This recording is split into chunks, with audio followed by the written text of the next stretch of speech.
안녕하세요. 주간 전망대입니다. 이제 12월도 중순으로 접어들면서 본격적인 한파가 몰아치는데 여느 때 같으면 산타랠리를 좀 기대할 만한 이 시점에 국내외 금융시장에 좀 한파가 몰아치는 양상입니다.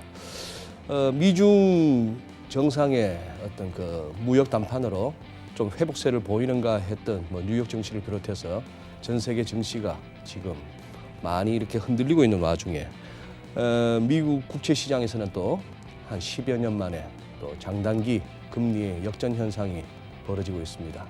또 한번 경기 우려를 자극하는 그런 현상인데요. 여기는 브렉시트 이슈도 있고요. 또 국제 유가도 굉장히 변동성이 커진 상황. 현재 상황을 어떻게 봐야 될지, 그리고 우리 시장은 과연 지금 안전한 것인지 전문가 네 분 모시고 토론해 보겠습니다.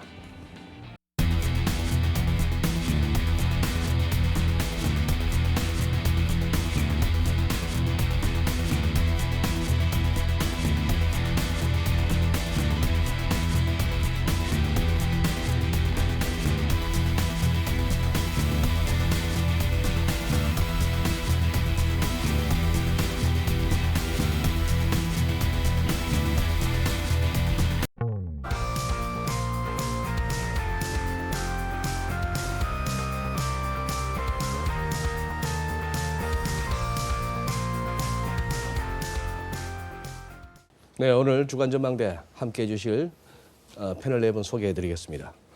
오랜만에 나오셨습니다. B&K 투자증권의 리서치 센터장이시죠? 우리 수동필 센터장님. 네, 안녕하세요. 오랜만에 네, 뵙겠습니다. 오랜만에 뵙습니다. 네. 글로벌 이코노믹 연구소의 김대호 소장님 나와주셨습니다. 네, 소장님 고맙습니다. LG경제연구원의 조영무 박사님. 네, 안녕하세요. 네, 그리고 롱아일랜드 대학의 우리 정삼영 교수님 또 네. 귀한 시간 내주셨습니다. 안녕하세요. 고맙습니다. 예. 진행자로서 오늘 조금 설레입니다. 우리 또 박 작가께서 이렇게 또 중량급으로만 섭외를 해주셨고요. 또 때가 때인 만큼 상당히 좀 심도 있는 얘기, 또 다른 데서 듣기 힘든 인사이트를 오늘 좀 얻어낼 수 있지 않을까 하는 생각을 한번 가져봅니다. 먼저 좀 우리 서 센터장님, 예. 시장이 하도 막 네. 어수선해서 말이죠. 자, 12월 5일 수요일 날은 이른바 전 부시 대통령의 장례식 때문에 하루 미국 시장이 휴장했습니다만 네. 그 전날 3%대 폭락이었어요. 뉴욕 네. 증시가. 예. 그렇게 했고 그다음에 우리가 이제 지금 녹화일 기준으로 목요일 날 우리 증시도 또 많이 빠졌고 네. 지금 이후에 지금 유럽 시장이나 뉴욕 시장 또 선물 시장 흐름으로 봐서는 이번 주말까지도 좋지 않아 보일 것 같습니다. 지금 시장 분위기 한번 좀 전해 주시죠. 그 시장 자체는 이제 불확실성 그 자체다 이렇게밖에 표현이 안 되는데요. 네. 이미 올해 내내 시장을 괴롭혔던 것이 이제 미중 무역 분쟁 이야기. 네. 그리고 또 미국의 경제가 정말 견고해서 네. 이것이 계속해서 미국이 기준금리를 올릴 수 있을 만큼 단단한 것이냐. 또 유럽 내부적으로도 정치적인 이벤트가 쉽게 마무리될 수 있겠느냐. 이런 것 1년 내내 시장을 괴롭혀왔던 사람들이 여전히 시장을 괴롭히고 있기 때문에 이것에 대한 해답을 얻지 못하다 보니까 투자자들이 일단은 주식은 팔고 보겠다. 이런 심리들이 변동성을 높이는 요인이 아니겠는가라고 볼 수 있겠습니다. 예. 그런데 지금 그 와중에 말씀하신 대로 누군가는 팔면 누군가가 사는 데가 시장인데 예. 외국인과 기관은 많이 팔아요. 우리 네. 개인들은 그걸 갖다 지금 받아내고 있고 2100도 깨진 상황에서 코스피가 좀 어떻게 괜찮다고 보십니까? 우리 개인들 입장. 그래서 상황이 녹록치 않다라고 보는 게 맞아 보입니다. 이 큰 틀에서 보면 네. 대외내적인 문제도 있지만 그냥 오롯이 우리나라 시장만 보더라도 사실은 이익 자체가 오롯이. 내년에 이익 전망치들이 전반적으로 계속 하향 조정되고 있는 상황이거든요.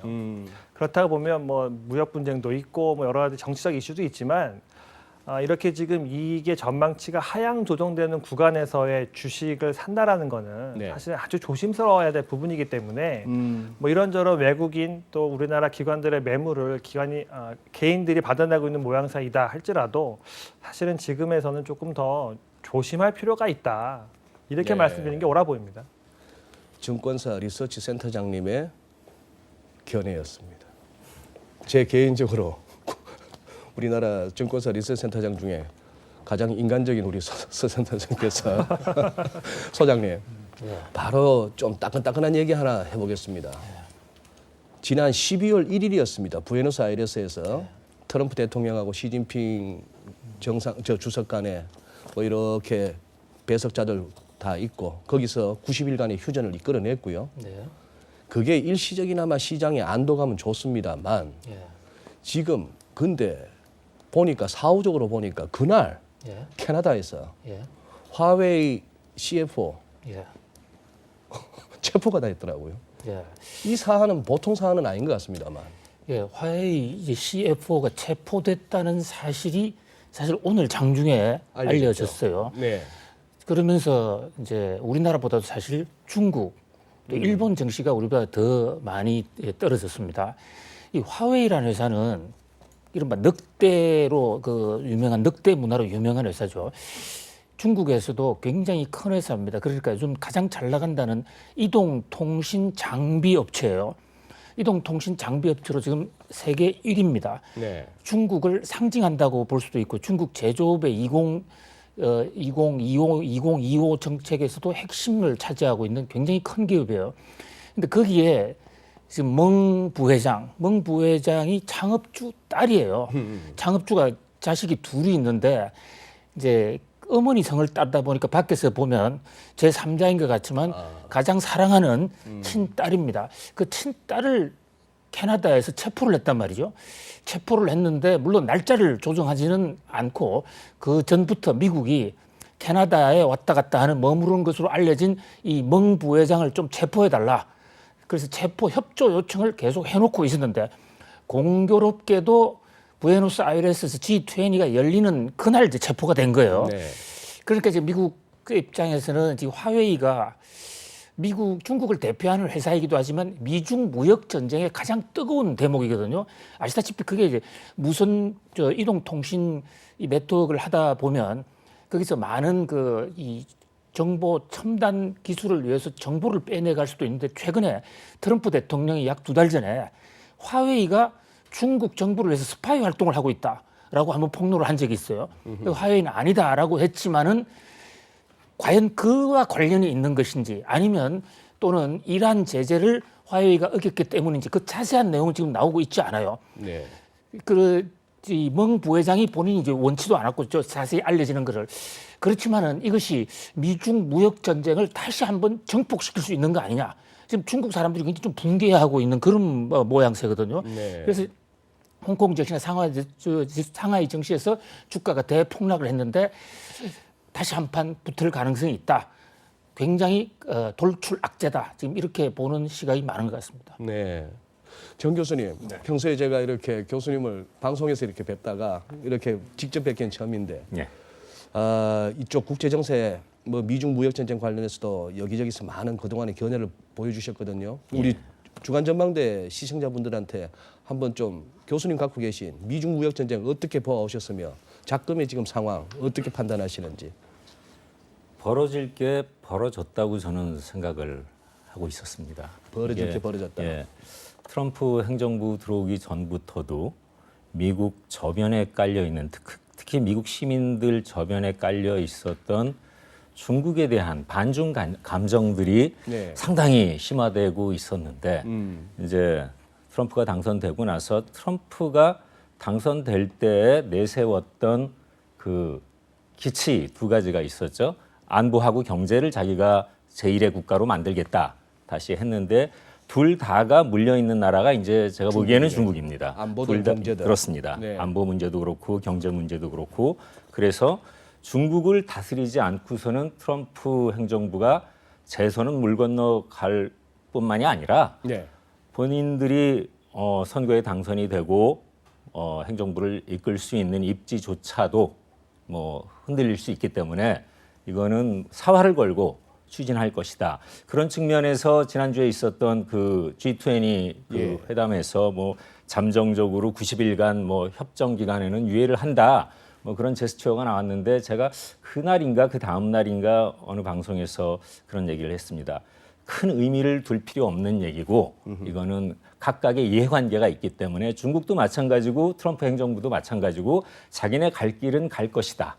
그래서 최소한 트럼프 임기 동안은 이게 지속될 것 같습니다. 지속될 것 같고 근데 여기서 저희가 주목해서 봐야 될 점 중에 하나가 이 비대칭적인 상호 의존도가 지금 문제가 되고 있는데요. 네, 네, 중국 네. 대 미국이 저희가 2016년도에 사드 문제가 불거졌을 때 한중 관계가 뭐 마찰이 있었죠. 그래도 네. 중국이 뭐 우리한테 무역 보복을 하겠다 뭐 예. 하고 했었는데 그때하고 뭐 1대1로 비교하기는 그렇지만 약간 견줄 수 있는 그 사안이 그 비대칭적인 서로의 상호 의존 관계가 있었다. 지금도 마찬가지입니다. 중국 25% 관세가 진짜 말 그대로 트럼프 행정부가 중국에 이렇게 물리게 되면은 중국 GDP, GNP는 1년에 뭐 1% 이하 이상으로 떨어진다고 하고 있고 반면에 미국은 뭐 0.2가 될지 0.15가 될지 5분의 1 수준밖에 타격을 안 입는다고 하고 있고 하기 때문에 누가 보나 이거는 어떻게 보면 길게 장기전으로 갈 경우 게임이 안 되는 게임이다. 그래서 글쎄요, 제가 미국 쪽 입장을 조금 더 강하게 지금 뭐 얘기하고 있는 것 같은데 뭐 제 주변에서 들리는 여러 가지 뭐 그런 얘기들 중에 하나가 이거는 뭐 답은 나와 있는 게임이다. 답은 나와 있는 중국이 게임이다. 어느 순간에는 호응을 할 거고 미국의 그 입장에 반응을 할 것이다. 뭐 그런 얘기들이 많은 것 같습니다. 조 박사님께서는 예 계속 뭐 이렇게 워치해 오셨을 텐데 미중 무역 전쟁 이슈를 그때 그 양국의 합의가 뭐 일단 90일간 휴전 뭐 이런 얘기 나오고 몇 가지 이렇게 합의가 나왔지 않습니까? 좀 놀라웠던 게 첫 번째 나왔던 얘기가 그 펜타닐 그 뭐 마약 얘기도 나오고 했는데 우선 이렇게 한번 여쭤볼게요. 그 중국과 미국 중에 G20에서는 누가 더 좀 그나마 판정성으로 했다고 판단하십니까? 박사님 보시기에는 누가 좀 나았다 결과가? 지금 양상은 서로 이겼다고, 서로 이겼다고. 예, 얘기를 하고 있었던 것 같고요. 근데 금융시장에서는 이거 뭐지? 하고 했다가 그 이후에 전개되는 양상을 보니까 실상 별로 달라진 게 없구나. 기대감이 실망감으로 바뀌는 과정에서 지금 금융 변수들이 반응을 하고 있다고 보고요. 네. 이러한 양상은 앞으로도 계속 반복될 것 같고요. 네. 특히 미국 행정부 안에서조차도 대중 무역 협상과 관련해서 통일된 목소리가 나오고 있지 않고 관련된 인사라던가 또는 트럼프 대통령 사이에서도 온도차가 있는 것처럼 보인다라고 하는 점, 그러한 부분들이 금융시장을 더욱 혼란스럽게 만들고 있는 것 같고요. 반대편에서 중국은 제가 서로 이긴 게임이다라고 말씀을 드리고 있는 것처럼 그 본인들이 어느 만큼 양보했는지에 대해서 미국 쪽은 양보를 받았다라고 하는데 중국 쪽에서는 명확한 입장이 나오고 있지 않고 도리어 어려웠던 상황을 봉합시켰다라고 하는 식의 이야기를 하고 있는 점이 네. 사실은 상황이 이렇게까지 어렵게 전개되고 있는 미국과 중국의 양측의 입장을 보여주고 있다고 생각을 하고요. 예. 뭐 이 프로를 통해서도 뭐 몇 차례 말씀을 드렸던 것 같은데 뭐 저희는 애초부터 이 이슈가 굉장히 길게 갈 이슈다라고 계속 말씀을 드려왔고 뭐 11월 미국 중간 선거가 일종의 분수령이 될 거다라고 하는 견해가 있지만 그렇지 않을 것 같다라고 말씀을 드려왔고요. 그리고 그 이후에는 사실은 관심을 모았던 이벤트가 지금 저희가 이야기하고 있는 G20 네. 이런 정상회담인 것 같은데 그건 역시도 사실은 제가 생각하기에는 커다란 분기점이 되기는 어려울 것 같고요. 예. 도리어 저희가 관심을 기울여야 되는 것은 이러한 어떤 정치적인 이벤트보다도 앞으로 시간을 두고 가시화될 것으로 예상되는 미중 이런 무역 갈등이 중국에게도 부담이지만 미국에게도 부담이고 앞으로 내년에 중국 경기가 어떻게 되고 거기에 대해서 중국 당국이 어떤 입장을 보이는가 최근에 보이고 있는 디레버리징을 다소 금융 완화 쪽으로 옮겨가는 듯한 이러한 모양새라던가 또는 내수를 활성화시켜서 수출 쪽에 충격을 완화시키려고 하는 움직임 네. 이러한 부분이 어떻게 나타날 것인가 특히 중요한 것은 사실은 뭐 전에도 말씀을 드렸지만 결국은 미국이 이길 게임이라고 생각을 하고 있고요. 게임의 키는 트럼프가 쥐고 있는데 트럼프 입장에서 가장 중요한 치적이라고 내세우고 있는 경제와 관련을 해서 중국에 대한 이러한 관세 부과가 앞으로 미국의 수입 물가 상승이라던가 투자 쪽이라든가 뭐 기업 수익성이라든가 이렇게 악영향을 미치는 것에 대해서 트럼프나 미국 행정부가 어떻게 반응할 것인가가 사실은 저 개인적으로는 더 중요할 거라고 생각을 합니다. 예, 예. 저 개인적으로는 어쨌거나 그 뭔가 좀 트럼프 대통령 스타일은 아니었던 것 같았습니다. 이번 G20에서. 그래서 그 이후에 트위터의 흐름이나 그리고 나서 무슨 레리 커들로 국가경제위원회 위원장이 이거는 내년 1월 1일부터 해서 90일이야 했더니만 그냥 아예 트럼프 대통령이 트위터로 못 박더만요. 그날 우리의 그 원더풀 앤 웜 디너 그 훌륭하고 따뜻했던 저녁 식사 시간 그때부터 3개월이야. 뭐 이렇게까지 못 받고 로버트 라이트하이즈가 협상팀에 같이 들어갈 거야. 피트 나바로도 하는 거 보니까 제가 받은 느낌은 그랬어요. 그날 그때 조금 내가 이 온건파들한테 좀 휘둘렸는 것 같아. 내 스타일이 좀 제대로 안 나온 것 같아. 뭐 이런 느낌도 갖긴 가졌습니다만. 트럼프 대통령의 특징 중에 하나가 제가 이렇게 보니까 협상의 달인이라는 뭐 그런 닉네임이 네, 있잖아요. 스스로, 협상을 할 때 네. 특히 그런 중요한 협상에 이렇게 들어가기 전에 너무 일반인들이 느끼기에도 이건 블러핑 수준으로 너무 긍정적이다 하면은 꼭 뒤에는 뭔가 큰 무기 칼날이 숨겨져 있는 것 같더라고요. 뭐 그게 꼭 뭐 이번뿐만이 아니라 네. 지난 여러 뭐 김정은이와 협상할 예. 때도 그랬고 뭐 긍정적으로 나왔을 때 앞에서는 제스처는 그렇게 하지만 뒤에 가서는 어떻게 보면은 뒤통수 친다고 할 수 있을 정도로 네. 이번에도 그 중국에 대해서 요구하는 게 90일 동안에 당신들이 가지고 있는 지적자산권을 포함한 이 경제 문제에 관한 무역 적자에 관한 로드맵을 내놔라 하고 시한부 딱 시한을 준 건데 네. 제가 그걸 보면서 느낀 게 김정은이한테 너 그 핵무기를 포함해서 군사시설 이런 거 리스트를 우리한테 내놔라 하고 기다리고 있는 겁니다. 지금 그게 안 나오기 때문에 뭐 회담도 지금 늦어지고 뭐 그러고 있는 건데 뭔가 조건을 달고 그때까지다 하고 그거 시작하기 전에는 아주 긍정적이고 무슨 베스트 프렌드처럼 호의적으로 대하다가 네. 뒤에 가서는 실속을 차리는 그런 스타일인 것 같습니다. 그리고 소장님, 저는 그 90일 논란 가지고 네. 이 생각도 해봤는데요. 그 12월 1일 날 그 식사했는 그날부터 90일 같으면 이게 대충 한 3월 1일이나 2일 초쯤에 90일이 끝납니다. 근데 그때는 중국 전인대 하기 전이거든요. 예.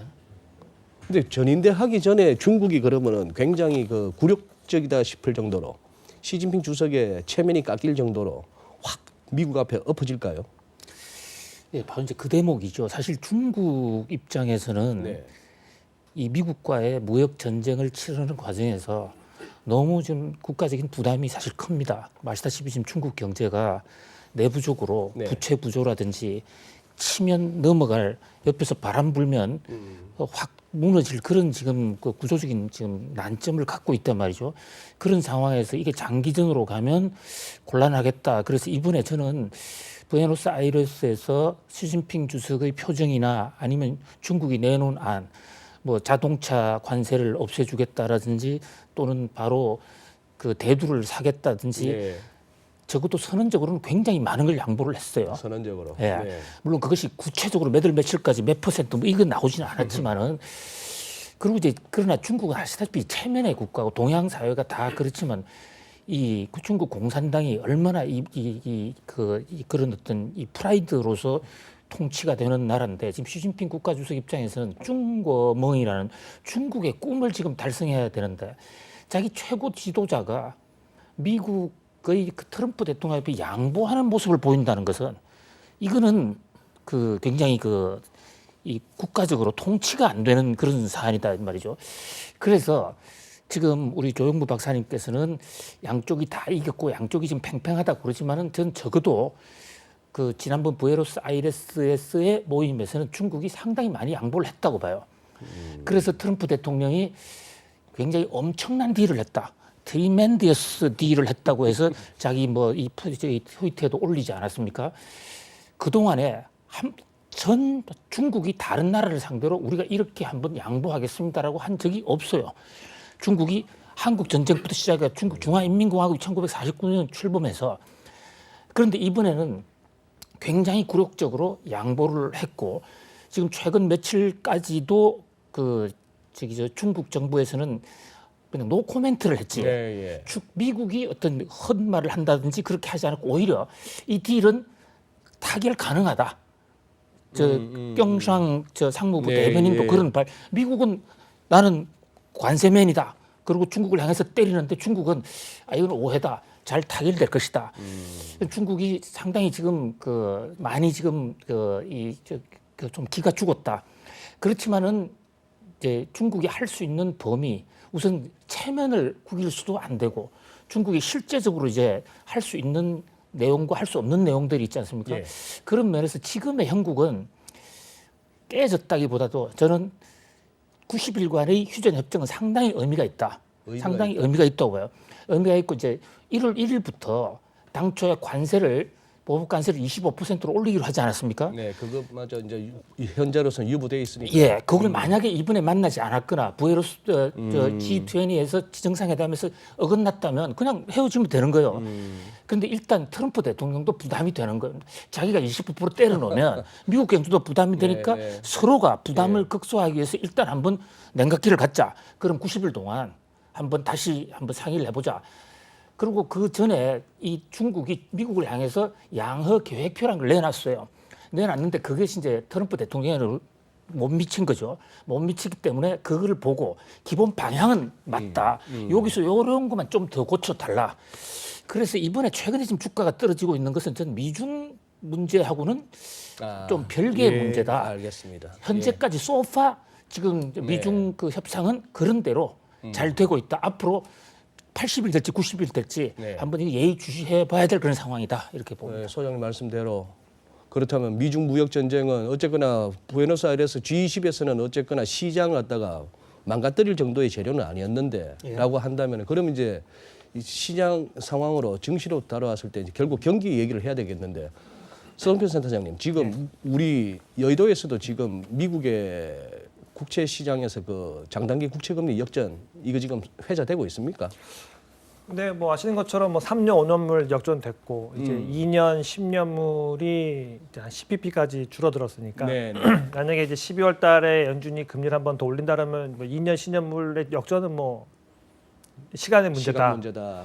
근데 이제 여기까지 가는 거죠. 미국의 경제 사이클이 레이 사이클이다. 뭐 네, 확장기의 네. 끝자락이다. 네. 근데 이 끝자락에서 이제 언제 다운턴으로 들어가느냐. 그래서 거기에 대해서 좀 이견이 많습니다. 뭐 내년 하반기도 있고 2020년 상반기도 있고 좀 구간은 많은데 장단기 금리차 역전이 되면 이게 결국은 경기 부진에 대한 리세션의 시그널이 아니냐. 여기까지 이제 확장된 해석을 가지고 왈가왈부하는데 아무래도 이제 주식 시장의 참여자들은 조금 시장을 긍정적으로 보려고 하다 보니 과거 전례상 장단기 스프레드 역전이 됐다고 하더라도 주식시장이 바로 조정을 받는 건 아니었고 그게 리세션을 의미하는 것도 상당한 시간이 걸렸으니 이거 가지고 걱정할 필요 없다.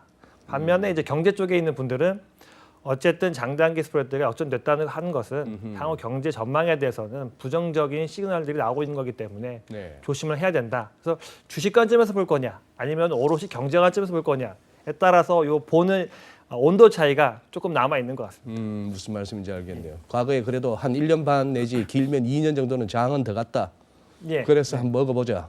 뭐 그런 예. 그런 생각도. 근데 조 박사님, 네. 과거에 뭐 몇 차례 우리가 경험하지 않았습니까? 이거 장단기 금리 역전. 네. 이거 학교에서는 어떻게 해석합니까? 왜 이런 현상이 나타나며? 시장은 또 예. 정상적인 경제라고 한다면 네. 올해 돈을 빌릴 때 그리고 뭐 지금보다도 향후에 경기 상황이 더 좋다라고 한다면 단기 금리보다 장기 금리가 높은 것이 네. 일반적인 상황이니까요. 그렇죠. 근데 일단 단기 금리가 장기 금리보다도 높아서 그것이 역전됐다라고 하는 것은 어쨌든 예외적인 상황으로 볼 수밖에 없고요. 특히 여러 가지 상황에서 이러한 장단기 금리가 역전될 수 있는데 특히 뭐 금융시장이 우려하는 상황은 그 나라 중앙은행이 지속적으로 정책 금리를 인상하면서 단기 금리가 올라가는데 네. 그 나라에서 향후에 경기가 안 좋을 것 같더라던가 투자 수요가 부진함에 따라서 자금 수요가 줄면서 장기 금리가 떨어지는 특히 올해보다도 내년보다도 내후년 경제 상황이 안 좋고 그것을 반영하란 그 당시에 단기 금리가 낮을 것으로 예상되는 것을 감안을 한 현재의 장기 금리가 지속적으로 낮아지면은 사실은 특정 구간에서 단기 금리가 장기 금리보다도 높아지는 상황이 나타나는 거고요. 네. 그리고 과거의 선례를 볼 때 특히 미국 시장을 보면은 장단기 금리가 역전되었을 때 한 열 몇 번을 넘는 케이스들 중에서 한 차례 정도를 제외하고서는 뭐 대부분의 경우에 경기 침체, 리세션이라고 부르는 두 분기 연속의 마이너스 성장세가 나타났었던 것 같다라고 하는 분석들이 지금 회자가 되고 있죠. 근데 한 가지 분명한 것은 최근 상황을 놓고 보면은 장기 금리가 이렇게 떨어지고 있는 것은 미국 경제에 대한 불안감을 반영을 하고 있는 것 같고요.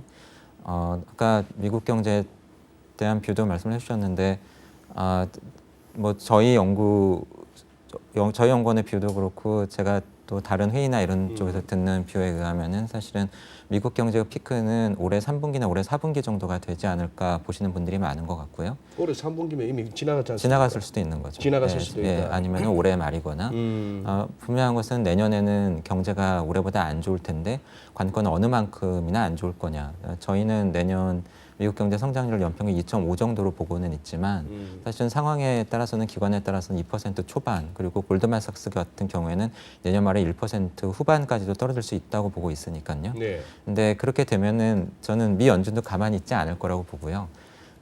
그렇다 보니까는 최근에 미 국채 선물을 대상으로 한 연방기금 금리 선물을 가격에 반영된 확률을 보면은 내년에 미 연준이 금리를 인상하는 횟수에 대한 전망 중에서 한 번만 올릴 것이라고 보는 확률이 지금 제일 높게 나타나고 있거든요. 그러니까 불과 몇 달 전과 비교해서 상당히 다른 거죠. 그렇죠. 근데 뭐 그렇다고 하더라도 가장 가능성이 높은 상황은 저는 내년에 한 두 차례 정도 상반기에 금리가 인상되는 정도로 보고 있고요. 만약에 이러한 상황을 반영을 해서 이렇게 장기 금리가 떨어지는 것처럼 미 연준이 금리 인상 속도를 조절한다고 한다면 사실은 미국 경제가 가지는 부담감도 그만큼 좀 완화될 여지가 있기 때문에 미국 경제를 그렇게 또 비관적으로 볼 필요만은 없다. 예, 저는 그렇게 생각하고 있습니다. 교수님 뭐 하실 말씀이 있으신 것 같은데. 아니 그 장단기 금리 네네네. 잠깐 부연 설명을 좀 해보면요. 그 지금 우리 서 박사님께서 센터장님께서 그 장단기 금리 말씀하시면서 그 과거 역사적으로 이렇게 볼 때 비교를 하셨는데 그런 게 있어요. 그 1955년 이후에 그 미국의 지금 말씀하셨던 리세션, 소위 얘기할 수 있는 리세션이 한 9번 왔다고 그러면은 그 9번 전부가 다 2년, 3년물 대 10년물이 이게 그 스프레드가 2년, 3년물이 더 높아졌고 그 다음에 6개월 내에 2년과 10년물의 스프레드 역시 그 마이너스가 됐다. 그러니까 선행하는 게 2년, 3년 대 10년이고 후행하는 게 2년 대 10년인데 그 금리 스프레드를 가지고 이게 왔을 때 이게 꼭 오게 되면은 그 다음에 오는 게 리세션이다. 그런 얘기들을 하고 있고요. 2년, 3년하고 10년물의 스프레드 마이너스 스프레드는 왔는데 2년과 10년 마이너스 스프레드가 안 왔을 경우가 있었어요. 그게 98년 케이스예요. 98년 케이스는 그게 안 왔는데도 불구하고 이제 저희는 그 금융위기를 겪었죠. 97년, 98년 금융위기가 왔었는데 이런 거 저런 거 다 비교를 해보면은 그 인과관계라고 따질 때 이 스프레드가 네게티브, 그러니까 마이너스 스프레드가 왔을 때 금융위기가 오는 인과관계 아니면 금융위기가 왔을 때 스프레드가 어땠었냐, 지난 6개월에서 한 1년 전에 스프레드가 어땠었냐 하고 그 역사적으로 거슬러 올라가 가지고 그것을 봤을 때 하고 어떤 게 더 인과관계, 커즐러티가 생성이 되냐 하면은 이제 사람들이 볼 때는 금융위기가 있었을 때 그 역사적 사실을 놓고 거슬러 올라가 봤더니 그런 게 있었다지 꼭 그런 스프레드가 이거를 동반하지는 않는다. 그래가지고 지금 말씀하셨던 것처럼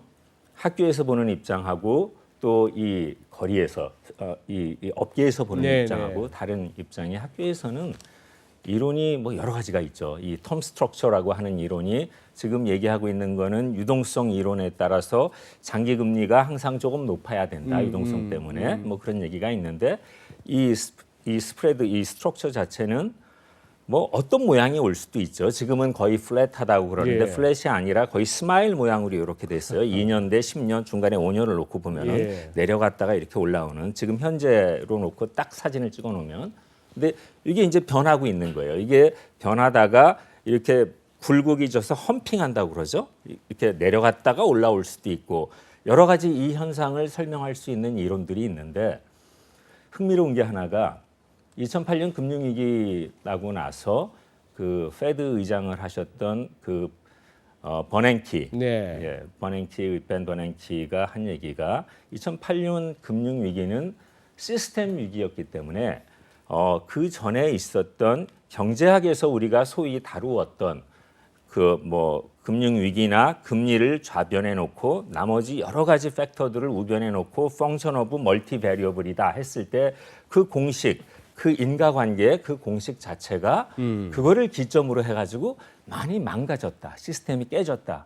앞으로는 우리가 이 시장 참여자들의 행동에서 비롯되는 그 의식에서 비롯되는 여러 가지 색다른 소위 얘기할 수 있는 우리가 시장이 이성적이고 효율적이라는 가정하에서 생각해왔던 그런 거하고 배제되는 현상들이 많이 일어날 수 있겠다 하는 얘기를 했어요. 그 연장선상에서 제가 볼 때 작년에 노벨상 받으신 그 타일러 교수의 그 행동주의 경제학으로 노벨상을 받았죠. 너치 책. 너치. 예, 네. 너치로 그 바운디드 레셔널리티로 받았는데 그거하고도 다 연결되는 것 같아요. 그래가지고 요새 이 몇몇 학자들이 이렇게 얘기하는 거 보면은 뭐 시장에서는 이게 이렇게 되면은 플래시 되면은 곧 몇 개월 안에 이게 어떻게 된다 그런 얘기들이 있는데 과거에 그랬던 거하고는 많은 차이가 있을 수 있다. 그런 측면에서 미국 경기가 지금 내년에 2.5% 정도로 예측하고 있는 그 성장률이 네. 그런 데가 제일 예. 많은 것 같은데 2.5% 성장률이면은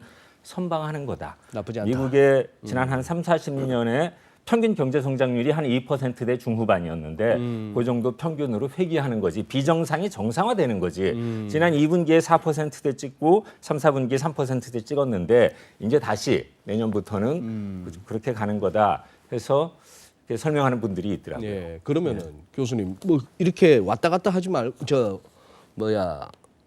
학술적으로 접근하는 것보다 지금 뭐 서울하고 뉴욕 왔다 갔다 하시잖아요. 네. 체감하시기에 미국 경기 어떻습니까? 쉽게 얘기해서 우리나라에 비교하면 체감 경기라는 게 미국이 확실히 특히 이제 꼭 한국과 미국을 비교하는 것뿐만이 아니라 미국의 한 4, 5년 전과 지금을 비교하면 지금이 좀 경기가 활성화되고 있고 뭔가 특히 연말이 되면은 추수감사절도 있고 네, 성탄절도 네, 있고 네, 연말도 네. 있고 하기 때문에 그런 분위기를 더 확실히 느끼는데 좀 술렁술렁한 게 과거 한 3, 4년 전, 4, 5년 전에 비해서는 좋아진 것 같습니다. 체감 경기 자체가. 그러면 트럼프 일반인. 대통령 인기는요? 인기가 뭐 그런 것 같아요. 트럼프 대통령은 항상 처음 당선될 때도 그랬던 것처럼 예? 아주 냉온 차이가 점점 더 극명해지는 것 같습니다. 호불호가 확실할 거고. 네, 호불호가 확실하고 냉온 차이가 트럼프를 지지하고 있는 사람들은 당신 이거 하라고 뽑아준 거야. 이거는 해야 돼. 거기에 포함되는 게 대중 문제 뭐 등등 포함해가지고 지금 네. 트럼프가 드라이브를 걸고 있는 몇 가지 사안이 있는데 그렇기 때문에 트럼프도 또 거기에서 힘을 받아가지고 계속 추진을 하고 있는 게 아닌가 하는 뭐 생각도 하고 예. 있고 뭐 물론 브렉시트하고도 연계가 될 수도 있지만 뭐 보호주의 아니면 국수주의 뭐 전체주의 뭐 등등 해가지고 많이 나오죠. 미국의 예. 보수 예. 신보수주의자들이 또 생각하는 거 뭐 그런 거가 점점 한 단계 시간이 갈수록 조금 더 다른 방향으로 발전이 되고 있는 것 같습니다. 오면서 한번 트위터 한번 들여다봤더니만 마지막 트위터가 그거더만요. 지지율 50% 찍었다고. 그거 이렇게 올려놓고 감사하다고. 직접 교실을 하시는 모양이네요. 저기 브렉시트하고 유가 넘어가기 전에 소장님 네. 그냥 그냥 단도직입적으로 여쭤보겠습니다. 우리나라뿐만 아니고 전 세계 주식 왜 이렇다고 보십니까? 그걸 한마디로 얘기할 수 있으면 우리 이런 방송도 필요가 사실 없는 예, 거죠. 예, 굉장히 복잡한 상황이 많은데요. 우선 그와 관련돼서 네. 이 지금 장단기 금리 역전 현상에 대해서 꼭 이 자리를 한 말씀 좀 드리고 예, 싶어요. 저도 학교에서 우리 교수들하고 같이 한번 이걸 토론을 한번 해보셨구나. 해본 적이 네. 물론 뭐 우리 고려대학교가 세계 최고의 학교도 아니고 뭐 이렇긴 한데 근데 한결같이 그 교수들이 단 한 명도 웃기는 진짜 분석이다라는 거예요. 무슨 얘기냐면 웃기는 분석이다. 예, 장단기 금리가 역전이 됐기 때문에 리세션이 온다. 그리고 뭐 28개월에 리세션이 온다 이런 것은 학문적으로는 도대체 말이 안 되는 거다는 겁니다. 물론 그동안의 상관관계를 2차 대전 이후의 상관관계를 보면 그게 역전됐을 때 이후에 그 이제 경기 침체가 온 것은 맞는데 그렇다고 해서 내가 길거리에서 사고가 났다고 해서 그것이 뭐 꼭 무슨 누가 내를 의도한 거 아닌 것처럼 그게 직접적인 연관관계는 한 번도 입증이 된 적이 없다는 거죠. 어느 누구도. 그러니까 자 장단기 금리 차이가 지금 현재 그 지금 대충 그 리세션이 오기 바로 직전에 경기가 대부분 호황이어서 그 호황 경기를 다스리다 보니까 중앙은행이 기준금리를 올렸어요. 2차 대전 후에 대부분 그런 패턴입니다. 그럼 기준금리를 올리다 보면 그게 단기금리부터 먼저 올라간단 말이죠. 그러니까 과잉이었다가 경기가 꺼지는 와중에 단기금리가 좀 올라가고 장기금리는 떨어지는 이런 현상이 나타났을 것이지 이것이 불경기로 가는 이게 필요 충분 조건은 절대 아니다. 자 그런 면에서 그리고 그럼 지금 왜 이러느냐? 블룸버그 분석이나 이렇게 쭉 보면 그 사람들은 그 최근에 그 제롬 파월이 그 프레스센터에서 인터뷰하면서 그 바로 중립금리 바로 아래에 있다. 이런 소리를 하지 않았습니까? 아시다시피 제롬 파월은 경제학자가 아니에요. 경제를 잘 모릅니다. 아니 그래도 연준 짬밥이 뭐 얼마인데? 연준에 뭐 오래 앉아 있었다고 해도 기초가 뭐 정상 박사님에 좀 이게 좀 안 돼 있는 거죠. 그분은 저 조지타운 대학에서 좀 이렇게 좀 이 학생 운동도 하고 이 변호사를 하던 사람이고 운동가입니까 거기도? 우리하고는 좀 다릅니다만 이제 변호사 출신이에요. 그리고 특히 재벌 기업의 이익을 그 이제 변호하기 위해서 소송을 해서 아내는 이런 사람인데 자 제롬 파월이 이제 갑자기 좀 트럼프 못지않게 좀 왔다 갔다 하는 행동을 하지 않았습니까? 거기서 바로 기준 중립금리 아래에 있다고 그러니까 사람들은 그렇다면 이제 금리를 안 올리나? 기준 중립금리가 가까워졌으면 금리를 별로 올릴 필요 없지 않습니까? 근데 바로 그 전에 베이지북이나 또는 그 연준 의사록 같은 데 이런 데 보면 특히 3개월에 한 번씩 그 점도표 찍는 거 다트 그래프 상에 보면 내년에도 3번 올린다고 돼 있었단 말이에요. 그러면 뭐냐? 그러면 내년에 한 2-3번 올리고 이제는 중립금리 가는구나. 가까이 갔다 그러니까. 그러니까 단기금리가 오르고 장기금리는 안 오르는 이런 어떤 시장의 그 영향을 단기적으로 영향을 줬고 그리고 기본적으로 금리가 자 지금 제로금리도 있지 않습니까? 일본 같은 데는 아직도 제로금리예요. 제로금리인데 기간이 길다고 그래서 반드시 더 많은 수익률을 보장해 줘야 된다는 그런 법칙 성경에 적혀 있지 않아요. 성경에 그런 거 없어요. 왜냐하면 지금 교조적으로 받아들이는 미국 정치 같은 데서는 꼭 캔들 차트 가지고 주가 분석하듯이 요거 요런 불경기가 온다. 장단기 금리가 역전됐다고 불경기가 온다는 것에 대해서는 이코노미스트들은 또 웃긴다. 과거에 그런 사례는 있었다 하더라도 그럼 지금 미국 경제는 왜 이러냐? 제가 볼 때는 그렇습니다. 미국이 2007년, 2008년 글로벌 금융위기가 와서 구조조정을 엄청나게 하지 않았습니까? 그때 저도 미국에 있으면서 굉장히 큰 타격을 봤어요. 구조조정 과정에서. 그런데 그것이 이제 제너럴 모터스도 살아나고 한 8, 9년 있다 보니까 미국 경제가 서서히 살아났다고 오바마 대통령이 지난 그 8년 동안 구조조정을 엄청나게 한 거죠. 거기다가 특히 셰일 가스 같은 게 신에너지도 개발하고 생산성을 많이 높인 겁니다. 그런데 그 와중에 트럼프 대통령이 법인세를 대폭 낮춰버렸어요. 오자마자. 자 지금 경기가 너무 좋아서 과열을 좀 꺼주어 가야 되는데 제니지 앨런이 좀 떨어뜨리고 있지 않습니까? 기준금리 인상으로. 그런 마당에 세율을 무려 35%, 21%까지 전례 없는 엄청나게 내렸거든요. 자 그러면 세율을 낮추면 우리가 그 손익계산서상에서 그 영업이익은 별 차이가 없지만 전체 순이익이 확 달라지죠. 기업들이 경기가 너무 좋아진 거예요. 그러니까 1분기, 2분기 경기가 너무 좋았는데 이제 기업들이 그 효과가 세금 감세 효과가 좀 줄어드니까 내년에는 좀 좋지 않겠다. 이렇게 해서 필링적으로 굉장히 위험한 것으로 느껴지는 갑자기 거꾸로지는 이런 과정이지 내년에 2.5에서 2.7% 성장을 보는데요. 현재 추세로 봐서 제닛 옐런이 그 장기적으로 프로젝션 한 것에 비하면 거기에 매우 적합한 범위 내에 있다. 그래서 그 체감은 좀 나빠지겠지만 미국의 그 경기 그렇게 꺼지지 않았고요. 그리고 유럽 경기도 지금 브렉시트 같은 돌발적인 변수가 있습니다. 그걸 빼면 유럽 경기 지금 상승세입니다. 그다음에 일본 경제 지금 약긴 20년에서 조금 상승세예요. 우리만 지금 좀 경기가 좀 나빠지는 그런 형국인데 신흥국들도 신흥국 위기가 상당히 과장돼 있다고 저는 그렇게 봐요. 그런 면에서 그 거시경제 펀다멘탈 자체는 크게 문제가 없는데 지금 결국은 미중 무역 전쟁 이게 지금 정상현 박사님 교수님 얘기하신 대로 지금 간단치가 않거든요. 지금 나바로라는 사람이 캘리포니아 대학에 있었어요. 캘리포니아 대학 저 LA 쪽에 있었는데 그 양반이 쓴 글을 보면 중국에 대한 혐오 이건 뭐 트럼프 대통령 입장에서 그걸 자꾸 건드려야만 이게 자기 지지율이 유지가 되는 그런 상황이기 때문에 이게 간단치 물론 이제 간단히 끝나지 않을 것이다. 여기에 대한 사람들의 공포 이런 것들이 오히려 어떻거든. 물론 기조적으로 지금 경제는 다운턴 하고 있다는 것은 부인할 수 없습니다. 그러나 갑자기 리세션이 온다라고 얘기한 것은 좀 과잉 반응이 아닐까 그렇게 생각해 봅니다. 그냥 다음 주제로 넘어가기 전에 좀 몇 가지 짧게 말씀드리고 싶은 게 있어서 뭐 제가 직전에 말씀드린 게 장단기 금리 역전에 대해서 설명을 드렸고 뭐 리세션과 네네. 관계할 말씀을 드렸는데 뭐 사실 이미 다들 알고 계실 거라고 생각을 하지만 어떤 이벤트 또 다른 이벤트 어떤 변수와의 코릴레이션이 높다라고 하는 것과 코젤리티 관계가 있다라고 하는 것은 전혀 별개다라고 하는 것을 말씀을 드리고 싶고요.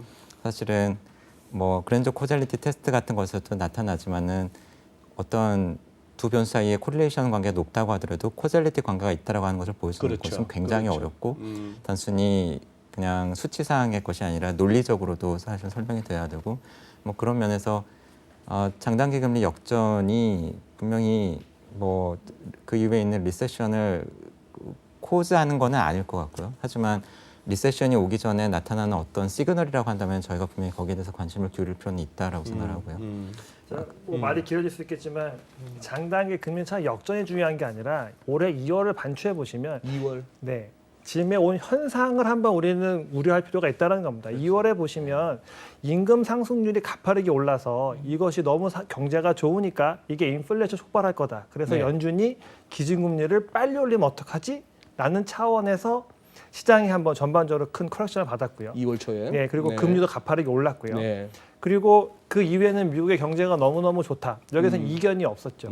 자, 그런데 왜 이제 와서 10년물 금리가 2년물 금리랑 붙어버리려고 하느냐. 그거에 대한 답은 좀 필요하지 않는가 싶고요. 동시에 2월물이 가파르게 올라가는 이유는 또 하나가 있습니다. 수급에도 관련된 건데요. 저희가 뭐 숫자는 보면서도 왜 그럴까라는 생각이 드는데 재무부에서 돌아오는 채권의 만기를 대응하는 것이 장기채 찍는 것이 아니라 다 2년물 이하의 단기채를 그렇대요. 찍으면서 짧구나. 대응을 하고 있기 때문에 단기물의 금리는 기준금리도 올라가고 발행 물량도 많아지기 때문에 수급상 자연스럽게 2년물 금리가 올라가는 것도 맞습니다. 그렇기 때문에 2년물과 10년물의 금리가 역전되는 것은 큰 문제가 아니다라고 표현할 수 있겠지만 다시 한번 복귀해 보면 2월 달에 그렇게 미국 경제가 좋아서 인플레이션의 우려가 걱정이 되어서 기준금리를 너무 빨리 올리는 것이 아니냐라는 걱정은 어디 갔느냐라는 거죠. 그러면 지금 현상이 과연 앞으로 어떤 것을 의미해 줄 거냐라는 거는 충분히 짚고 넘어가야 될 부분이다. 리세션이 오느냐 안 오느냐 중요하지 않다. 장단기 금리 차의 역전은 2005년도에 일어났었죠. 그리고 회복됐다가 2006년도에 좀 길게 나타났고요. 2005년도를 기준으로 본다고 하면 우리가 생각했던 공포는 3년 뒤에 왔기 때문에 그걸 기점으로 분석을 할 거냐, 2006년도에 장기간에 거쳤던 것을 기점으로 할 거냐, 이건 논란이 아주 너무 많습니다. 하지만 이 일이 벌어지는 과정에서 왜 이렇게 되었는가는 지켜볼 필요가 있는데 저는 지켜볼 필요가 있다라고 생각하고 있습니다. 스탄장님 말씀 알겠고 조 박사님 조금 덜 하신 말씀이 예, 뭐 제가 말씀드리고 싶었던 부분을 더 명확하게 해주셔서 명확하게. 네, 더 좋았던 것 같고요. 그리고 다른 부분은 아까 파웰 의장 말씀을 하셔서 사실 올해 봄에 미 연준 의장이 바뀌었고 그 이후에 이 자리를 빌어서도 지금은 좀 신경을 써야 되는 시기다. 미 연준이 추세적으로 금리를 올리는 인상기에 미 연준 의장이 교체되었던 시기들을 과거 미 연준 의장 교체 시기와 돌이켜 보면은 그때마다 항상 블랙 먼데이든 어떤 문제가 발생했던 적이 많았기 때문에 그 이후 1년 정도 되는 기간, 사실은 내년 봄까지겠죠. 일종의 적응 기간, 새로운 미 연준 의장의 화법이라던가 커뮤니케이션, 통화 정책 스탠스에 대한 적응 기간 안에는 사실 올해 제가 생각하기에는 2월과 한 5, 6월경 아니면은 최근에 있었던 한 두세 차례 정도의 그런 거를 겪었던 것 같은데 사실은 지금 여전히 그런 상황인 것 같고요. 그런 면에서 보면은 파웰 의장의 화법에 대해서 저희가 좀 익숙해질 필요가 여전히 있는 것 같고요. 본인 이렇게 얘기했다가 저렇게 얘기했다가 기대가 한 방으로 쏠리면 아, 나 그거 아니었어요라고 하시는 스타일이 아닌가 하는 생각이 좀 드는 거고요. 아까 저스트 빌로우라고 하는 말씀을 주셔서 사실은 그것도 이렇게 막 한 방으로 쏠리고 싶지 않아 하는 그걸 지난주에 성향을 우리 책고 애널들하고 다뤘는데 예. 같은 말이었다. 10월달 하는 말이다. 예. 뭐 그런 그래서 해석도 있었습니다. 예. 그런 맥락으로도 볼 수가 있고 또 다른 가능한 해석은 미 연준 이사들을 대상으로 해서 흔히 저희가 이야기하는 점도표라고 찍는 걸 보면은 내년에 어느 정도의 미국 금리 인상이 적절한가에 대해서 여러 연준 예. 이사들께서 찍으시지만 사실은 가장 낮은 레인지가 2.5거든요. 그렇죠. 그래서 만약에 파월 의장이 표현한 것처럼 중립금리라고 표현되는 것의 레인지가 굉장히 넓은데 그 하단이 2.5라고 한다면 사실은 지금 저스트 빌로우에 온 거죠. 맞는 말이죠. 그래서 그냥 말한 그대로를 액면 그대로 저희가 받아들이는 것도 사실 하나의 해석 방법이다. 네. 예, 그걸 말씀드리고 싶습니다. 와이드 레인지 오브니까요. 그렇습니다. 네. 그거인 것 같습니다. 네. 오히려 예. 그래도 강점이지 않겠 싶습니다. 예. 네.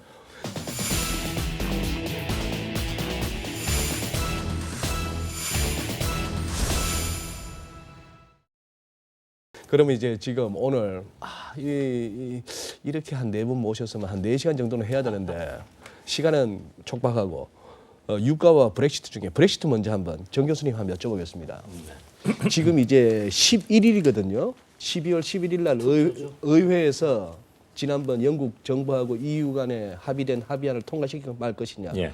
지금 분위기 봐서는 힘들어 보이고 뭐 그런 상황인데 지금 이 방송 나가는 날 기준으로 했을 때 전주에 그 왜 유럽 사법재판소에서 무슨 의견서 형식으로 너희들 저 EU 다른 회원국들한테 동의 없이 그냥 브렉시트 캔슬해도 될 것 같아. 이거 나왔다는 거 들으셨죠? 예, 듣긴 했습니다. 네, 제가 이 뭐 좀 자세히는 웃기는 업데이트 얘기 아닙니까? 아니, 제가 지금 질문하신 그 분야 그 관점에서는 제가 자세히 업데이트는 조금 덜 돼 있고요. 네네. 브렉시트 자체에 대해서 네네. 조금 말씀을 드리면요. 브렉시트가 2016년에 처음에 결정이 됐어요. 국민투표 해가지고. 2016년 5월이었죠. 2016년 5월이었죠. 됐는데 그 당시에 제가 브렉시트가 될 가능성이 크다. 트럼프가 대통령 된 거하고 거의 비슷하게 이거는 뭐 그런 얘기를 꾸준히 한 적이 있었는데 2016년 5월에 브렉시트 국민투표 결정이 나고 나서 기억하시는지 모르겠지만 그 데이튼이라는 작가가 쓴 SSGB라는 영국 소설이 있어요. 독일군 그러니까 나치의 스파이들이 영국을 점령해가지고 영국 런던에서 스파이 무슨 첩보 작전을 벌이고 거기 지부를 세우고 영국이 독일한테 넘어가서 항복 선언을 한다 하는 내용인데 처음에 원작이 나온 거는 1978년에 나왔고 예. 40년 있다가 2017년에 브렉시트 나고 한 달 후에 영국에서 BBC에서 이거를 몇 부작 드라마로 만들어가지고 미드처럼 방영을 했고 국내에서도 KBS에서 방영을 했습니다. 올 8월에 그렇습니까? 5부작인가 해서 방영을 했는데 거기 보면은 언제 시간이 되시면 그거 사실 뭐 방송보다 그 책으로 보시면은 굉장히 저는 SSGB? SSGB라는 예, 그런 원작 소설이 있는데 예. 거기에 보면은 그 영국 국민이 느꼈던 그 감정, 브렉시트라는 그 사안이 그 이벤트가 어떻게 해서 벌어지게 됐나 등을 굉장히 아주 감동 깊게 이해를 할 수 있는 뭐 그런 책인데 그게 어쩌다 덜컥 나온 결과가 아니라 이 말씀입니다. 아니죠. 그게 한 수백 년 동안 제가 생각하기에 뭐 아돌프 히틀러 2차 대전 그 전으로 넘어가 가지고 뭐 나폴레온 아니면 신성 로마 제국 뭐 그 이상으로 갈 수도 있어요.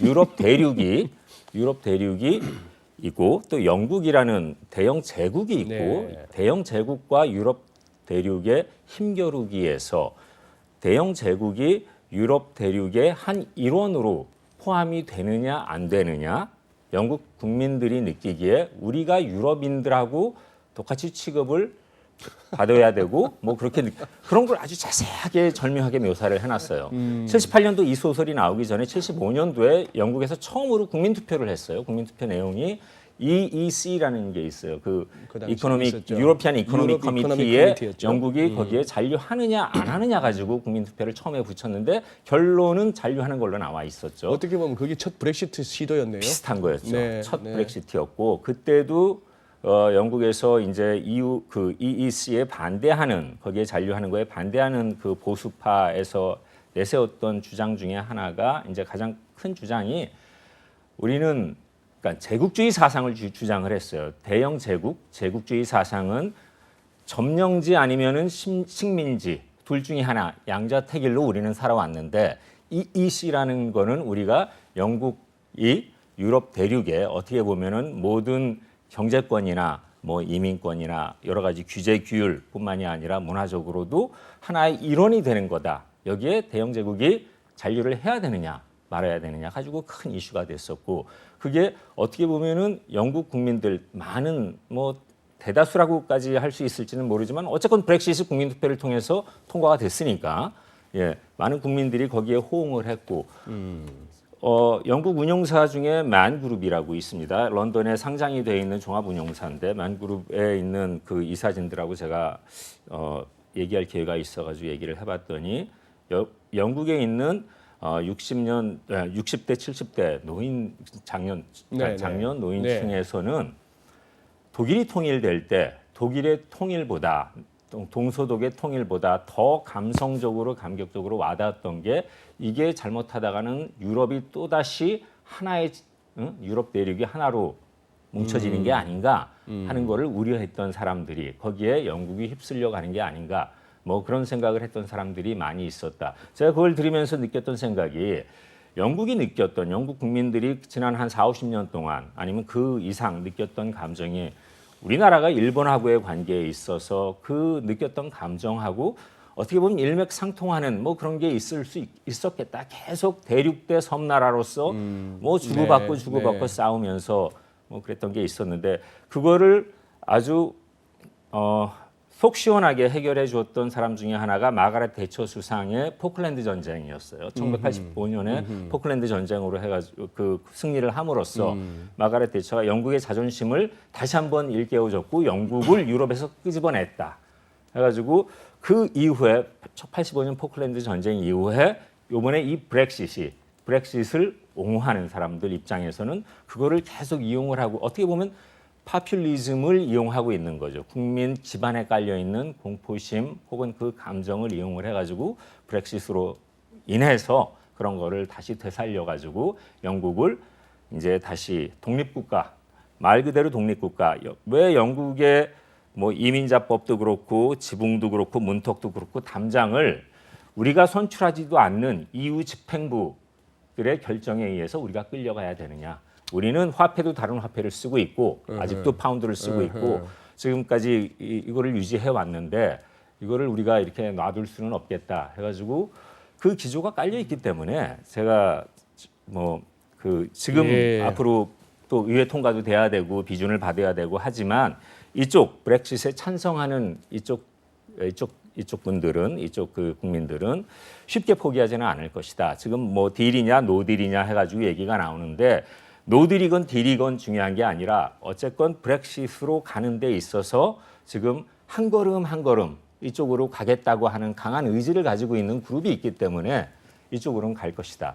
이게 이제 저희가 지금 걱정하고 있는 거는 국제 경제에 어떤 영향을 미칠 거고 우리나라에 어떤 영향을 미칠 것인가 하는 건데 시간이 없으니까 상당한 영향을 미칠 겁니다. 좋은 영향일까요? 힘든 어려운 뭐 좀 혼란스러운 마켓이 싫어하는 게 불확실성이라고 불확실성이죠. 하는데 굉장히 큰 불확실성을 안겨줘 줄 겁니다. 그 예로 하나가 지금까지 뭐 텀 스트럭처 얘기를 했는데 크레딧 스프레드를 이렇게 보면은 크레딧 스프레드 이탈리아하고 독일하고의 크레딧 스프레드가 280bp, 300bp쯤 가까이 벌어지고 있고 영국하고 가장 밀접한 나라가 아일랜드죠. 아이리시하고 독일의 10년치 채권하고 국채하고의 크레딧 스프레드가 65bp, 70bp 가까이 벌어지고 있는데 1년 전에 비해서 거의 더블이 됐습니다. 지금 이 크레딧 스프레드 벌어지는 거, 이 현상만 보더라도 시장에 아주 큰 변화를 줄 것이고 불확실성을 줄 것이고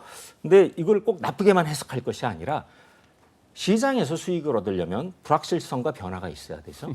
특히 이 액티브 매니저들, 헤지펀드를 비롯해서 펀드 매니저들이 하려고 하는 거는 크레딧 마켓에서 수익을 얻으려고 하면은 그래서 지금 이 유럽의 크레딧 시장을 보고 있는 거고 여러 가지 뭐 물론 기회도 존재를 할 것이다 하는 게 예. 예. 지금 제가 너무 길게 예, 얘기했습니다. 정 교수님께서 하신 말씀 중에 마지막 부분은 정말 중요합니다. 우리 예를 들어서 대부분의 개인 투자자들 뭐 유일한 전략인 바이 앤 홀드, 주식 사서 들고 가는 거, 그래서 먹고 나오는 거, 그리고 손실 났을 때는 그 코인 시장용으로 존버하는 거 이런 거가 아니고 선수들의 세계에서는 정말 어떻게 보면 그 불확실성과 혼란을 갖다가 더 야기하면서까지 하방 배팅이나 망가지는 쪽으로 해서 또 벌겠다는 세력들도 만만치 않거든요. 그러니까 뭐 시장 측면에서는 잠잠한 것보단 좋을지도 모르겠습니다. 그 소장님, 저 네, 최근에 지금 국가 부도의 날이라는 영화가 나오지 않았습니까? 네, 저도 봤습니다. 예, 거기 보면 이제 뭐 여러 가지 한국은행과 재경부의 싸움도 나오고 이러지만은 이런 혼란 틈을 타서 돈을 버는 사람도 있죠. 그 유아인 씨가 그 역할을 예. 맡았죠. 그러니까 네, 제가 그 당시에 그 한 신문사에 경제부장을 하면서 나라 경제 살리는 강연마하고 돌아다녔어요.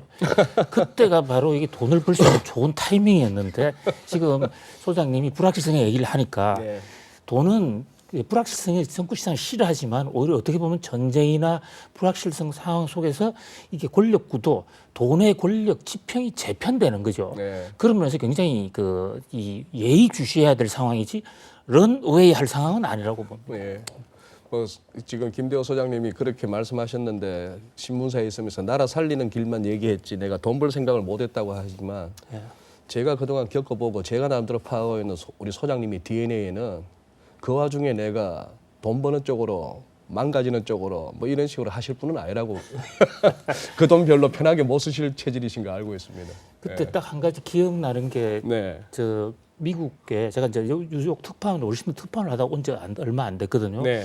그래서 김대중 대통령한테도 직접 보고를 드려서 네. 야, 이 시절에 우리 교포들 돈을 좀 가져오자. 그래서 교포들을 한국에 부동산을 많이 사게 우리 그 신문사에서 센터를 만들어 가지고 했어요. 근데 나중에 결과적으로 그게 외환보유고가 많이 들어오고 나라 경제를 기여하는데 우리 빨리 회복하는데 많이 도움이 됐더라고요. 좀 그런 생각도 나는군요. 예, 예. 뭐 어쨌거나 정 교수님 말씀을 들어보니까 이 브렉시트가 2016년 5월 달에 뜬금없이 그냥 그 당시에 캐머런 총리가 한번 해봅시다 해서 그냥 기분 삼아 나온 결과는 아니다 하는 그 말씀인 것 같고 그 뿌리 깊은 어떤 영국 국민들과 대륙인들 사이에 역사적인 어떤 그런 부분까지도 감안해야 될 것 같고 이게 쉽지는 않고 차곡차곡 3월 29일은 다가오고 자칫 노딜의 가능성도 있고 3월 달 되면 또 머리 아파지겠네요. 예. 자, 그러면 유가 한번 얘기해 보겠습니다. 스트장님, 지금 내년 전망 다 뭐 내놓으시고 왔다 갔다 세미나도 바쁘실 텐데 예. 먼저 지수 대충 어떻게 전망하고 다니십니까?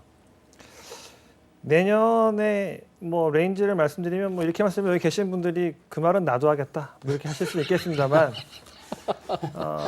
저는 뭐 한 내년에 상반기의 저점에서 한 1,850 그리고 하반기로 갈수록 조금 나아져서 한 2,350 정도 보고 있습니다. 뭐 근간에는 뭐 계속 말씀드리지만 결국은 이익 따라간다. 이익 따라간다. 내년에 이익이 올해 이익보다는 좀 줄 것 같습니다. 기업들 어닝 말씀하시는 네. 그 상황에서 보면은 위를 많이 열긴 쉽지 않을 것 같고요. 그리고 올해 뭐 10월부터 해서 지금까지 그런 것들이 좀 많이 선 반영되면서 지금까지의 이 밸류에이션 지수대 형성되었다고 보고 있기 때문에 올해 봤던 저점이 1950 정도였거든요. 그랬죠. 그래서 뭐 거기서 뭐 한 50포인트 정도 더 빠질 수 있는 룸이 있다. 그래서 한 1850 그리고 이익감안에 보면 2350 이 정도가 내년에 거래되는 레인지일 거다. 그럼 이렇게 내년에 말씀드리겠습니다. 다들 금리는 뭐 금통이 이번에 11월 말에 올리기도 했지만 그렇다고 시장 금리 올라간다고 보는데 없는 것던데 마찬가지세요? 저는 사실 11월 달에도 못 올린다고 생각했었습니다. 아, 그래요? 올릴 거였으면 상반기 올렸었어야지. 왜 이제 와서 뜬금없이 11월인가?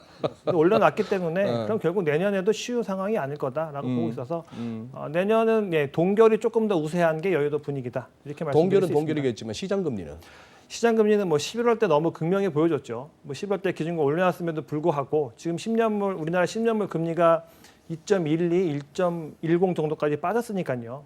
뭐 그렇다 보면 여기서 시장 금리가 올라갈 만한 유인이 있겠느냐. 오히려 밖에서의 불확실성 때문에 그게 이제 우리나라 채권을 매도하게 되는 유인으로 작용해서 금리가 위험을 반영하면서 오른다. 이게 아니라고 본다면 오롯이 그냥 기초 체력을만 본다면 금리가 올라갈 만한 상황은 아닌 것 같다라고 어허. 보고 있습니다.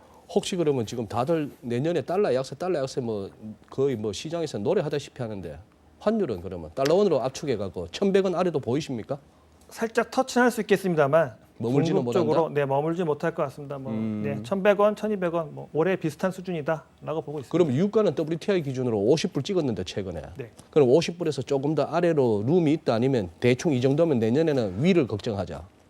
아닙니다. 유가도 개인적으로 유가 전망을 가장 싫어합니다. 왜요? 유가 전망을 가장 싫어하는 건 제가 싫어하시는 거예요? 잘 못하는 거예요? 둘 다입니다.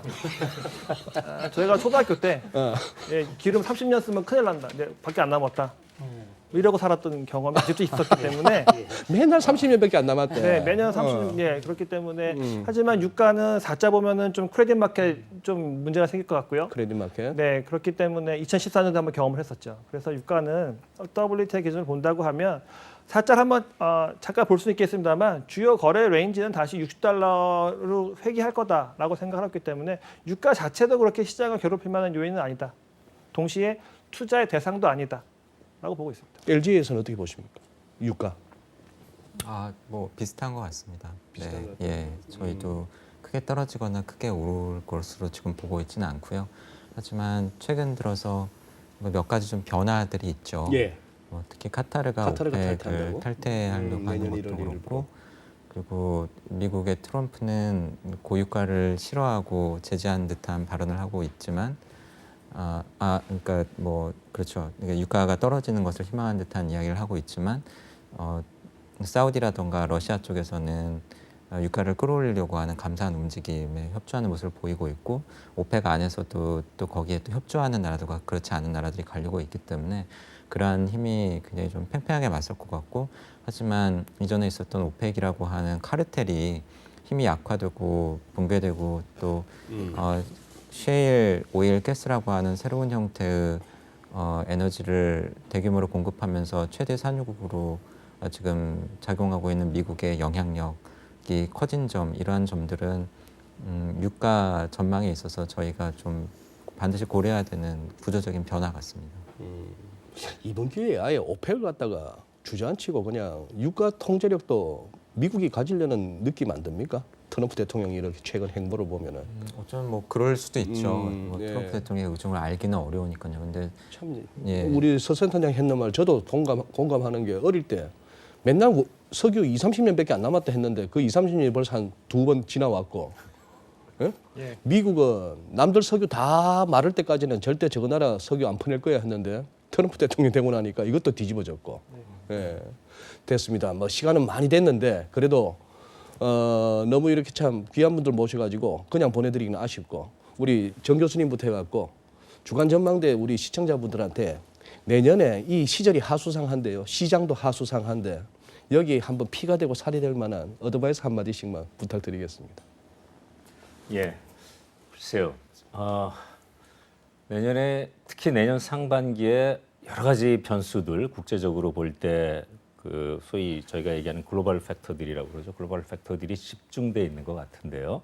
뿐만 아니라 우리가 얘기하는 로컬 팩터도 뭐 만만치 않습니다. 만만치 않죠. 지금 북핵 문제도 그렇고 김정일 위원장이 뭐 오네 안 오네 하고 있고 여러 가지 노사 문제도 그렇고 여러 가지 이슈들이 상반기에 몰려 있는 것 같은데 이럴 때일수록 마음의 중심을 갖고 제가 말씀드리는 게 너무 겁먹지 말고 평정심을 찾으시고 이럴 때일수록 지금 뭐 국내 증권사에서 나오신 우리 패널들이 계신데 해외하고 꼭 주식하고 채권뿐만이 아니라 주식 채권 말고 소위 얘기하는 이 대체 투자 쪽에도 한번 일반 개인 투자자들 역시도 이제는 눈을 한번 돌릴 때가 되지 않았나, 눈여겨봐야 될 때가 되지 않았나. 특히 해외 쪽은 지금 현재 당사자 국가인 미국과 중국보다는 제가 보기에 유럽이 기업들의 펀더멘탈 면에서는 미국보다는 견실합니다. 지금 현재. 그다음에 또 뭐 인도네시아도 있고 인도도 있고 브라질을 뭐 대체할 수 있는 뭐 브라질 국채를 대체할 수 있는 이런 여러 나라 국채도 있고 또 주식 주가도 있고 뭐 그런 것들이 지금 존재하고 있기 때문에 본인들이 직접적으로 이런 것들을 연구하고 공부하고 설치할 뭐 그런 시간과 그 노력이 안 되시면은 주변에서 이렇게 도움도 받으시고 해가지고 그런 데들도 한번 눈여겨 보시는 것도 내년 상반기를 그리고 내년 2019년도를 극복해내는데 도움이 되지 않을까 생각하고 있습니다. 예. 우리 조영무 박사님. 글로벌 시장에서 보면은 지금 제일 중요한 이슈가 미중 무역 갈등, 말씀드린 것처럼 저는 장기적인 이슈로 접근하시는 게 맞다라고 네. 생각을 하고요. 뭐 그때 나오는 어떤 타결 소식, 뭐 중국의 양보 이런 것보다는 좀 더 긴 호흡으로 장기화될 수 있는 이슈다라고 보시는 게 맞다고 생각을 하고요. 반면에 최근의 움직임은 내년에 예상했던 것보다 글로벌 통화 긴축의 강도가 좀 약화될 가능성이 있는 미국의 금리 인상이 생각보다 좀 빨리 종료되거나 내지는 유로존의 금리 인상 개시 시기가 좀 쭉 뒤로 미루어지는 그런 면에서 글로벌 금융시장에서 유동성의 양이든 흐름이든 좀 거기에 미칠 영향에 대해서 좀 주목하실 필요가 있다고 생각을 하고요. 내년 우리 경제 성장률, 내수시장 이런 측면에서 보면은 성장의 하방 리스크가 계속 커지고 있고 특히 내부적으로는 설비 투자와 기업의 설비 투자와 건설 투자 같은 투자 쪽의 흐름이 결국 키가 될 걸로 보고 있고요. 예상보다 호조세를 이어가고 있는 수출은 뭐 아직까지는 선방을 하고 있지만 앞서 말씀드렸던 대외적인 요인들에 의해서 영향을 받을 수 있기 때문에 특히 우리나라가 주로 하고 있는 산업이 이런 세계 경기 흐름이라든가 또는 테크 시장의 움직임에서 먼저 움직이는 그러한 특성을 가진 산업들을 우리가 주로 하고 있다라고 하는 점에 좀 주목하실 필요가 있겠고 내부적으로는 내수 소비 회복세는 그렇게 크게 기대할 게 없고 투자도 부진할 것 같은데 이러한 상황에서 정부나 공적인 부분의 비중은 계속 커지고 있습니다. 그런 면에서 정부가 많이 거두고 있는 세금을 어떻게 쓰고 있는가, 단기적인 고통을 완화시키는 데 쓰고 있는가, 장기적으로 성장 잠재력을 확충하는 데 쓰고 있는가 하는 부분을 좀 눈여겨보셔야 내년이나 내후년에 우리 경제가 어떻게 갈 수 있을지 좀 판단하실 수 있을 거라고 생각을 합니다. 예. 예, 우리 사무엘슨 박사의 그 불확실성의 시대라는 책이 있지 않습니까? 그게 벌써 대학 다닐 때니까 벌써 그게 35년 이상 됐어요. 요즘 여전히 불확실합니다. 그리고 요즘은 아예 불확실성이라고 부르지 않고 초불확실성의 시대라 또 이런 어떤 책까지도 나오고 있는데요. 한 치 앞을 알 수 없는 그런 어떤 정세 변화가 지금 이어지고 있습니다. 그러나 사실 이거 알고 보면 한 치 앞을 알 수 없는 정세 변화가 아니라 지나고 보면 다 그 흐름을 계산할 수가 있는 그 논리적 라직을 다 만들 수가 있는 건데 이 새로운 변화에 대해서 우리가 깨닫지 못하는 거단 말이죠. 예를 들어서 우리 저 브렉시트 같은 것만 해도 시간이 짧아서 다 오늘 말씀을 못 드렸습니다만은 2016년도 5월달에 브렉시트 갈 때 그때 방송에 나와서 막 이런 얘기한 그런 기억이 나는데 그때 나라가 망할 것처럼 주가가 대폭 나가지 않았습니까? 그런데 그 주가 몇 달 만에 다 회복됐습니다. 그렇습니다. 자, 그 무슨 얘기냐면 지금 3월 이달 12월 10일 날 투표. 자, 이게 뭐 노딜입니까? 노딜 브렉시트. 기준이 안 되는 정도죠. 예. 11일은. 네. 물론 그 순간순간적으로 충격이 있을 수가 네, 있어요. 네. 그러나 큰 흐름에서 보면요. 이게 무슨 경제적으로 뭐가 삐끗해서 글로벌 금융위기나 아니면 대공황, 1929년도 대공황처럼 뭐가 잘못돼서 그런 것보다도 사실 정치적인 이유가 훨씬 더 많단 말이죠. 지금 정 박사님, 정 교수님도 얘기하셨지만 영국과 대륙 간의 문제 또 EU 통합이라는 게 저는 개인적으로 이렇게 될 줄 알았어요. 지금 그렇게 EU가 어떻게 통합이 되겠습니까? 그런 어떤 부작용이 있을 수 있는데 그런 단계를 밟아가는 과정이다. 그런 면에서 일희일비할 필요가 없다. 이런 생각이 들고요. 또 하나 이제 자, 지금 세상이 국내 경제에 대해서 비판적인 얘기를 많이 합니다. 저도 최근 들어서 경제가 안 좋아지는 것에 대해서 참 안타까워요. 그러나 자, 이 경제도 지금 경제를 꾸려가는 주체가 완전히 혁명적 변화가 왔습니다. 그 사람들을 이제 새로운 경제 주체들하고 얘기해보면 예를 들면 장하성 또 김수현 이런 사람들 생각이 굉장히 많이 달라졌단 말이죠. 그래서 투자자 입장에서나 시장 참여자 입장에서는 과거의 패러다임으로 생각할 게 아니라 자, 이 사람들이 생각하는 패러다임이 뭐고 이 사람들이 꿈꾸는 대한민국 이런 게 뭐냐 이것을 견제도 하고 비판도 해야 되겠지만 재테크하는 차원에서 보면 그것을 유틸라이즈 이용할 필요도 있다. 흐름을 잘 읽어야 된다. 그래서 겁먹지 말고 세상은 계속 변하는 거다. 변화를 즐겨라. 불확실성을 즐겨라. 이런 말씀 드리고 싶습니다. 네, 감사합니다. 자, 우리 서생사님, 네, 상저하고 패턴 내년에 기대하시면 될 것 같습니다. 상저하고, 네. 상반기는 납다가 엎드려 있어야 되네. 그게 후위를 도모하기에는 좋은 전략일 것 같습니다. 유가는 반대일 것 같습니다. 상고하죠. 어떻게 생각하십니까? 유가를 수요 측면에서 보면 올라갈 이유는 없고요. 공급 사이드에서의 예측만이 가능한 건데 뭐 이런 정치적 이벤트를 저희가 다 팔로우할 수가 없다는 측면에서 보면 유가가 어떤 궤적을 그릴 거다라고는 단언할 수는 없습니다만 텍사스에서 유가가 수출되는 물량이 수입되는 물량보다 많아진 게 올해 3분기부터죠. 말씀하신 것처럼 언제 그렇게 미국이 기름을 수출할 거냐에 대해서는 생각도 못했는데 그렇다 보면 공급에 대한 이슈는 분석의 영역이 아닌 것 같다. 그래서 저는 그냥 패턴보다는 그 말씀했던 것처럼 $60 중심으로 움직이니까 거기서 거리가 생기면 그 자체를 투자 대상으로 삼는다면 그걸 축으로 뭐 투자 대상으로 삼는 것도 나쁘지 않을 것 같다. 이 정도까지만 말씀드리겠습니다. 예. 아유, 벌써 시작해서 1시간이 훌쩍 넘었습니다. 뭐 보시다시피 우리 오늘 모신 네 분 패널은 그냥 우리끼리만 얘기해도 뭐 몇 시간을 갈 수 있는 분들인데요.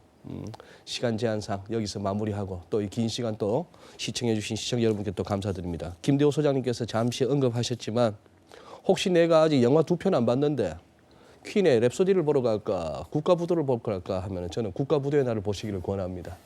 또 시장에서 또 그거 하시는데 한 번씩 우리 그 여신의 그 영화 중에 나옵니다만 약간 스포일러 성격이 있습니다만 여신 수신을 할 때 여신의 신자가 믿을 신자라는 거 그거 보다 보면은 또 생각할 대목이 꽤나 많아지는 것 같습니다. 오늘 네 분 너무 귀한 시간 내주셔서 감사하고요. 시청자 여러분 또 다음 주 이렇게 연말 특집으로 찾아뵙겠습니다. 고맙습니다.